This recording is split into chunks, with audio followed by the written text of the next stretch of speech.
Drug cartels are growing huge hidden marijuana crops on public lands across the West, and now there are signs that they are moving into New Mexico forests. That is very bad news for hikers, campers, and others who enjoy those woodlands. On tonight's special assignment, Kim Holland reports those people could be in for a nasty encounter.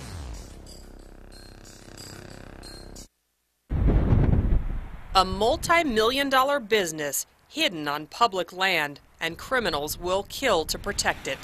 It's dangerous to have here for the visiting public and for those that should be here. Crews surveying damage in August from the Las Conchas fire south of Los Alamos flew over this portion of Bandelier National Monument. Among the blackened brush and charred trees, 10,000 marijuana plants worth an estimated $10 million. This was the first growth site right here, and you can see where they had 2 to 3 plants in each hole. Spaced out over 5 acres. You got to cover a lot of area. 3 of the 6 gardens had already been harvested before investigators arrived and dug up the rest. And here's one of the plants that we missed, and it's just one that got stepped on. And we'll take that out of here. Marijuana grows on public land are becoming more common. We hiked deep into the Frijoles Canyon with Bandelier Superintendent Jason Lott, and it was easy to see why growers do it. It's easier to hide the pot in these remote forests and harder to get caught. Also, since it's not grown on private land, it's more difficult for law enforcement to track the growers.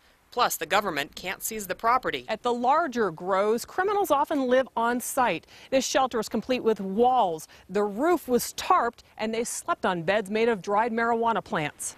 At this site, officers found a makeshift kitchen, a water reservoir, and even a religious shrine. The illegal growers got away, but Superintendent Lott says the size of the operation could indicate a Mexican drug cartel may be responsible. That makes it dangerous for anyone who might stumble upon it. We know that they were armed. We actually recovered weapons on the site. These marijuana grows might also be booby-trapped. They would want to protect their investment, and those that may inadvertently find it are at great risk. I see what they're doing with the rubber band now. The U.S. Forest Service has also seen illegal marijuana grows for years. My guess would be, yeah, it'd be someone local. Chris Bone is working undercover as an officer for the U.S. Forest Service. He took us to this location in the Cibola National Forest just east of Albuquerque. But each one of these things are buds. Officers could smell the skunky stench from this grow a mile away.